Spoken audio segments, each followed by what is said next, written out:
Halo semua, perkenalkan nama aku Grace Anggita Purba, NPM 190120101143. Kali ini aku akan menjelaskan mengenai pasar valuta asing atau forex.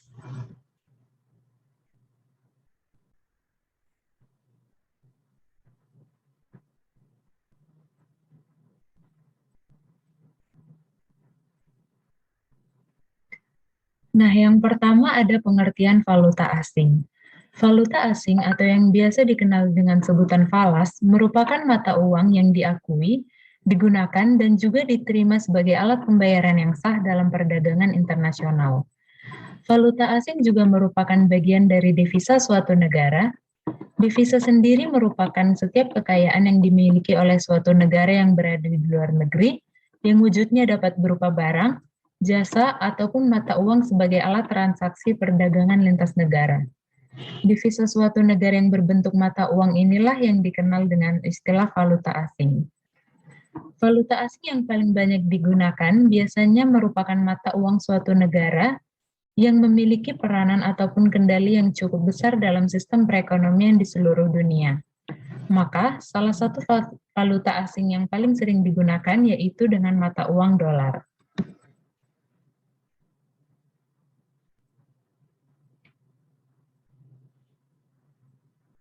Selanjutnya ada fungsi dari valuta asing. Yang pertama sebagai alat tukar internasional. Transaksi internasional ini tidak terbatas pada transaksi perdagangan barang saja, tetapi juga transaksi jasa antar negara. Sebagai contoh, jika Indonesia ingin membeli barang atau jasa dari negara lain, maka transaksi yang dipergunakan tersebut adalah menggunakan falas negara tersebut. Yang kedua, sebagai alat pengendali kurs. Falas juga bisa digunakan untuk mengendalikan kurs mata uang yang ada dalam suatu negara. Pengendalian kurs mata uang ini dilakukan oleh pemerintah pada negara tersebut. Nilai kurs harus dikendalikan karena dapat bergerak secara fluktuatif, naik atau turun. Agar tidak terjadi lonjakan yang terlalu ekstrim, pemerintah menggunakan falas untuk mengendalikan kurs mata uang di negaranya. Selanjutnya adalah alat pembayaran internasional. Dengan adanya falas sebagai alat pembayaran internasional, membuat kegiatan transaksi internasional terbebas dari kendala pemakaian mata uang. Dan yang terakhir ada alat memperlancar perdagangan internasional.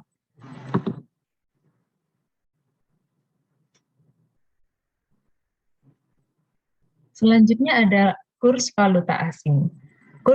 Kurs valuta asing bisa diartikan sebagai rasio atau perbandingan nilai mata uang dalam negeri dan mata uang di luar negeri. Terdapat 3 sistem kurs valuta asing.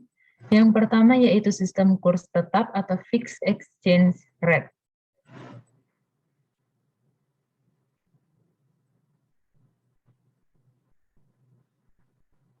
Sistem kurs tetap adalah suatu sistem nilai tukar mata uang yang bersifat tetap atau harus mengikuti aturan-aturan yang sudah dibuat oleh bank sentral atau pemerintah.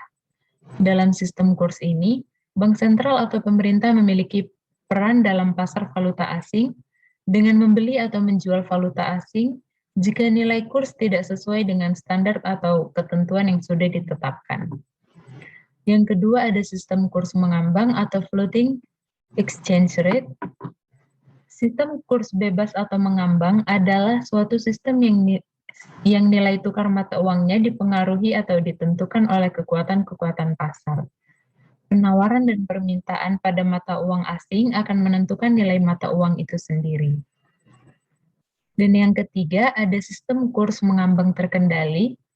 Sistem kurs mengambang terkendali adalah suatu sistem nilai valuta asing di mana pemerintah dan pasar sama-sama mempunyai hak untuk menentukan nilai tukar valuta asing.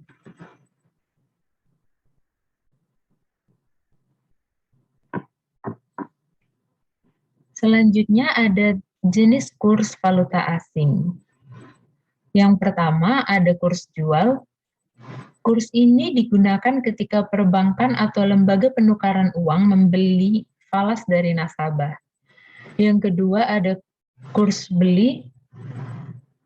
yaitu kurs yang digunakan saat perbankan atau lembaga tertentu menjual valuta asing kepada nasabah. Yang ketiga ada kurs tengah atau nilai tengah dari kurs beli serta kurs jual.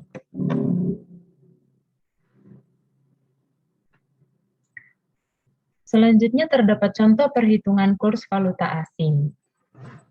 Suatu hari Putri sedang diberikan pekerjaan ke luar negeri dan ia mendapat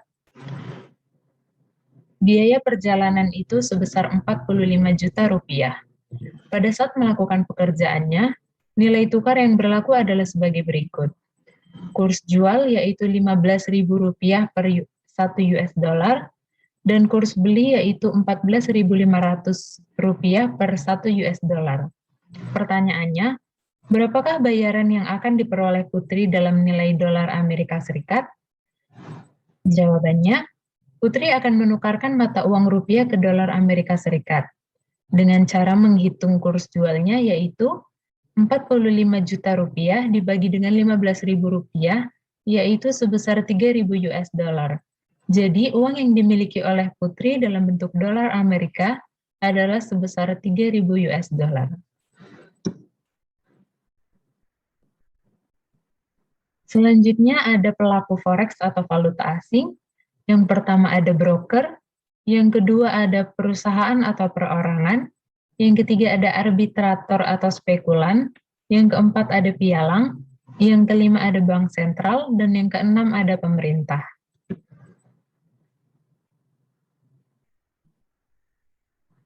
Trading forex online. Seiring dengan perkembangan teknologi, trading forex sudah bisa menjangkau lingkup yang lebih luas.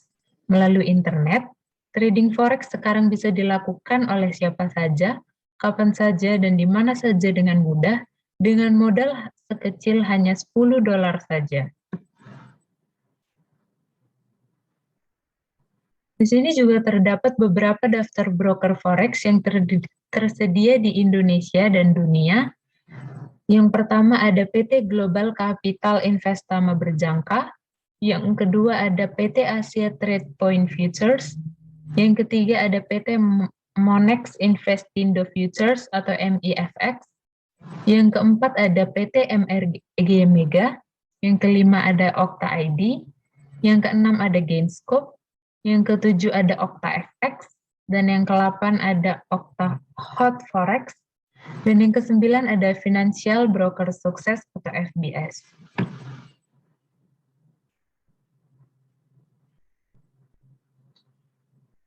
Terdapat beberapa keuntungan dan kerugian yang didapatkan dengan melakukan forex atau valuta asing. Keuntungannya yang pertama yaitu transaksi trading forex cenderung fleksibel. Yang kedua mendapat keuntungan dari selisih nilai kurs. Yang ketiga trading forex bersifat liquid. Yang keempat hasil keuntungan trading forex bisa dirasakan secara langsung. Yang kelima tidak ada biaya tambahan. Dan yang terakhir, trading forex memiliki sistem margin.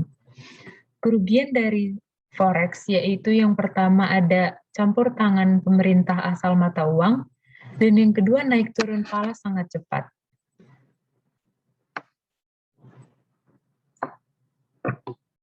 Selanjutnya ada contoh kasus sederhana dalam profit atau loss dalam forex, yaitu seorang trader memperkirakan harga euro atau USD akan naik, maka trader tersebut mengambil posisi buy euro atau USD di harga 1.297.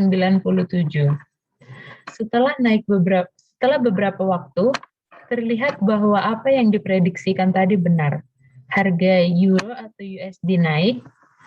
Nah, di sini trader memiliki kesempatan untuk mendapat keuntungan, yaitu melakukan close euro atau USD di titik 1301. Jadi, berdasarkan transaksi perdagangan forex di atas, keuntungan yang diperoleh adalah sebesar 1.317 dikurangi 1.291 sama dengan 46 pips.